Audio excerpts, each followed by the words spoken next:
چاہیے. ہاں آ جانا نواز صاحب, خیریت ہے؟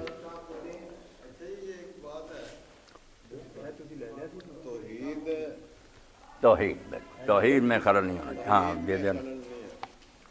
لیکن پورے عالم اسلام میں ہمیں کوئی ایسا ملک نظر نہیں آتا نہیں جس میں اللہ تعالیٰ کی توحید کا وہ پہلو کہ اطاعت بھی اللہ کی الہیہ ہو, حکومت الہیہ ہو, حکومت الہیہ. اس میں کوئی نہیں ہے ہمیں نظر آتا. بالکل. اور اسی کو اللہ تعالیٰ نے کہا کہ یہ ظالم لوگ ہیں, فاسق لوگ ہیں, کافر لوگ ہیں. کافر. ان کے متعلق اب کیا آپ کی رائے؟ یہی قریشی صاحب پہلے بھی ہم سید قطب شہید رحمۃ اللہ علیہ کا پڑھ رہے تھے, اور اب نواز صاحب نے بھی توجہ دلائی کہ ہم یہ تبلیغیں کرتے رہیں, سیمینار کریں, یورپ میں جگہ جگہ مسجدیں بنا دیں. جب ہمارے پاس کوئی خطہ ایسا نہیں, نہ چھوٹا نہ بڑا, جہاں اللہ کی حاکمیت قائم ہو, شریعت کے قوانین جاری ہوں, کوئی بندہ بندوں پر حکومت نہ کرا, اللہ کا حکم جو ہے وہی وہاں حاکم ہو, یہ علاقہ نہیں. اب ہم کہیں دین جو ہے دوسری تہذیبوں کے مخالف ہے, اس کا اپنا نظام ہے, وہ اعلیٰ ہے, برتر ہے, اس کے یہ نتائج ہیں, دنیا کہے گی کہاں ہے. یہی بات مولانا عبید اللہ سندھی رحمۃ اللہ علیہ جب واپس لوٹے تھے ساری دنیا میں چکر لگا کر, تو پھر علماء کی مجلس میں انہوں نے بیان کیا, روتے تھے کہ روسی انقلاب آیا سوشلسٹوں کا, تو میں ملا وہاں, تو لینن اور اسٹالن سے میں نے بات کی کہ آپ نے اتنا خون خرابہ کیا, نتیجہ کچھ بھی, امیر غریب کا وہی جھگڑا. تو اسلام کا یہ معاشی نظام ہے, یہ برکتیں ہیں.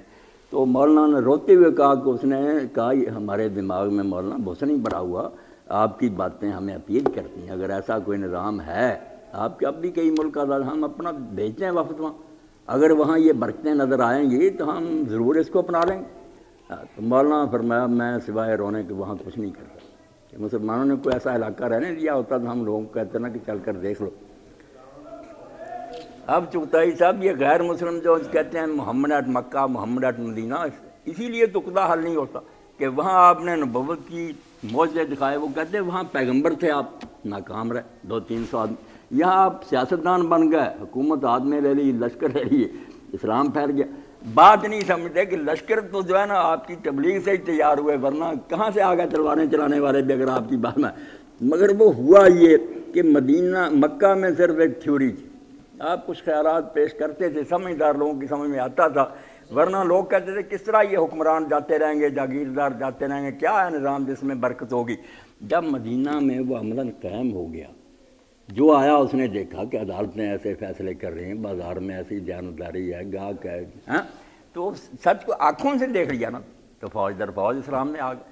نمونے سے لوگ قائل ہوتے ہیں نا, جو علمی باتیں ہوتی ہیں وہ کوئی سمجھدار آدمی 2-4 جو ان کو اپیل کرتی ہیں, ہم لوگ تو نہیں سمجھ سکتے. اب خطہ نہیں کوئی, واقعی یہ ساری جو ہے نا خرابی اسی کی وجہ سے. اور یہ بھی نہیں نواز صاحب کہ وہاں ہی رہنے دیتے جس پر ہمیں کافر چھوڑ گئے تھے, برطانیہ رخصت ہوا, اسی حال پر رہتے, تو پھر بھی ہاں لے لینا چاہیے, حوالہ دیں ان کو. وہاں بھی نہیں رہنے دیا. یہ اوریانی بے حیائی اور بدماشی انگریزی دور میں کہاں تھی, سوچ بھی نہیں سکتے. تکلیف یہ ہوئی ہے دراصل کہ جو مسلمانوں کے پاس ان کی یہ سارا جو تھا نا, مصر سے لے کر آگے چلا, یہ سارا علاقہ عیسائیوں کے پاس تھا, کثر روم کے ماتحت تھا. یہ سارا علاقہ جو ہے شام کا علاقہ کچھ ایرانیوں کے پاس تھا, اور زیادہ تر علاقہ یہ رومیوں کا تھا, یہ مسلمانوں کا تھا. تکلیف یہ ہے کہ یہ اسلام سارے انہوں کی زبان بھی بدل گئی, اس کی بجائے عربی زبان ہو گئی, اور ان کا مذہب بھی بدل گیا. یہ انہیں تکلیف ہے جس کی وجہ سے یہ ساری باتیں. کسی کے پاس گاڑی تھی تو حکیم صاحب کو پہنچا دیتے. نہیں وہ